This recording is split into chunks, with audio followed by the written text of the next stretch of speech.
Japan, a country known for its safety. Japan consistently ranks as one of the top countries in the world when it comes to quality of life. It's known for its incredibly low crime and murder rates, making it one of the safest places you can visit. And it's known for its hospitality towards tourists. It's no wonder so many people dream of experiencing life in Japan. Japan is known as being one of the safest countries in the whole world. But like any place, it has its darker corners. One of those corners is the Nishinari district in Osaka, Japan. This area is known to be a rough spot in otherwise pristine country. Curious about how this area stacks up to other dangerous areas in the world? I packed my bags and I headed to Osaka, Japan. And today I want to share with you what I saw. So let's go and see Japan's most dangerous neighborhood.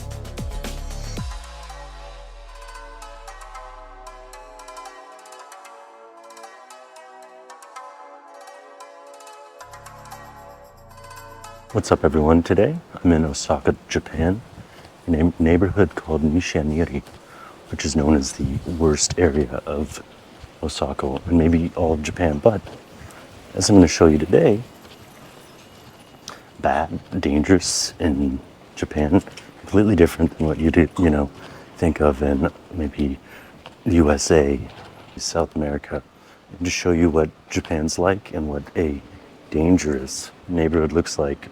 So let's go explore this area and I'll show you a little bit of Osaka. And let's see Japan.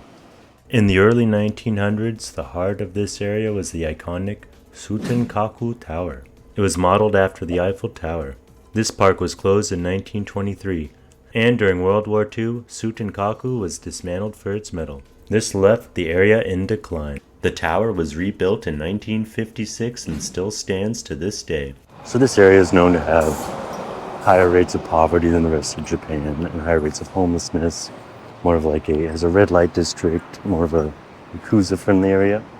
But still, comparatively, let's say to the south side of Detroit or, a favela in Rio de Janeiro, this is really safe. Yeah, this area has also one of the highest rates of day laborers in Japan, but it's changing rapidly. And it's a cheaper area, so I think it's gentrifying, more people are coming in, and it's changing. So it's becoming a nicer neighborhood. It's kind of known as off the map, grittier neighborhood, especially for tourists. So it's changing, but still it's the most dangerous area in Osaka in Japan. And mostly I've noticed it's mostly a lot of men. I see a woman on a bike here and there, but a lot of men, and kind of hanging on the street, higher homeless population, more trash around. But still, I'm able to walk around, film it. It's just different. It's just a different vibe than I've seen in other parts of Japan. But so this is seen as the most dangerous area maybe, but overall it's still very safe and nice. During the reign of Emperor Hirohito, more commonly known as the Showa era in Japan, the Nishinari ward became a hub for day laborers. The post-war boom brought a surge in population. In the 60s, there were riots in the area that were sparked by the tragic death of an elderly laborer. In 1990, there was a riot that lasted 5 intense days. A tramway station was completely burned down. People in the area put up makeshift barricades, set things on fire, and faced off with the police in intense clashes. The most recent riot occurred in 2008, marking the 24th time that Nishinari has experienced such an event. These riots were against the brutal working conditions faced by the laborers. Do I feel like I'm in danger? Not even a little bit. So that's nice. It's an area actually I think it's worth visiting. It's interesting. It's got an interesting vibe here, and I like it. So let's explore more and see what interesting stuff we can find in this neighborhood. So right now I'm in a little street market thing. It's fairly quiet. Got little shops selling stuff, jewelry, watches. A lot of them seem to be closed. I don't know if it's because it's a Monday, but a lot of these are just not open. Let's go this way. Got a random little alley here. All these places seem to just be completely closed. And when I go through any other part of town, usually open. The markets are open. like every day of the week I've been. But here, they all seem to be closed. But anyways, it's definitely like quieter in this part of town, and yeah, not like the streets are lively, but this market is kind of just dead. It's interesting though how danger is subjective and relative around the world.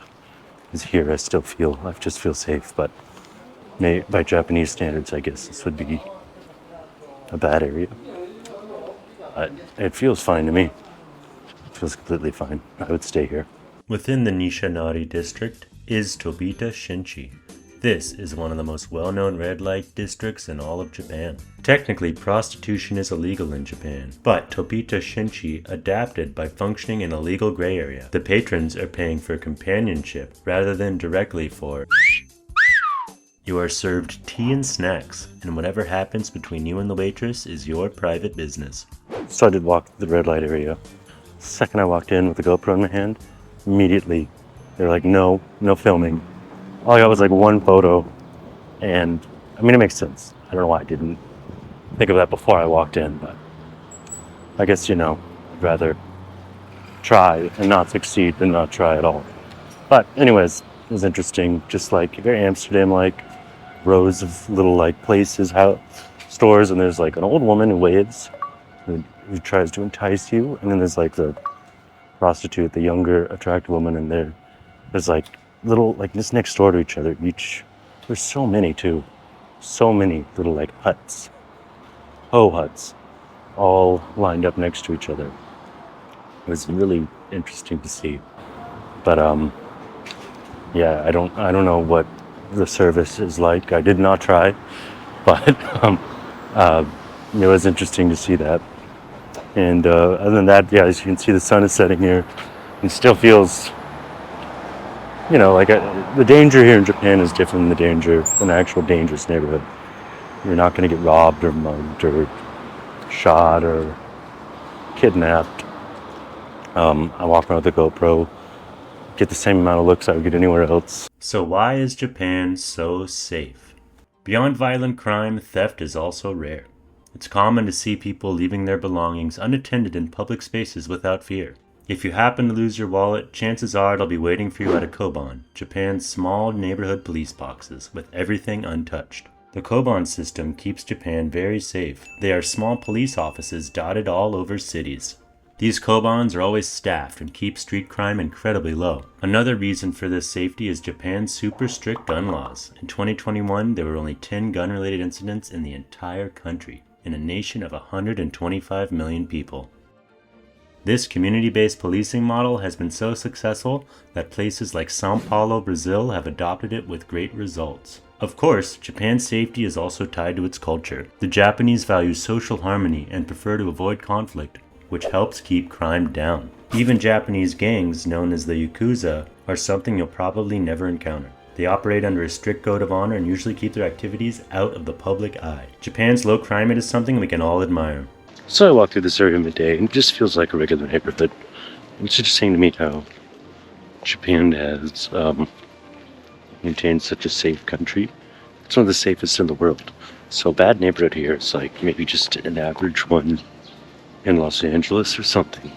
And as I walk through it, I just wonder, it's interesting how society in Japan has sort of made, not gotten rid of crime, but crime is really not a problem here like you would find in a lot of other countries.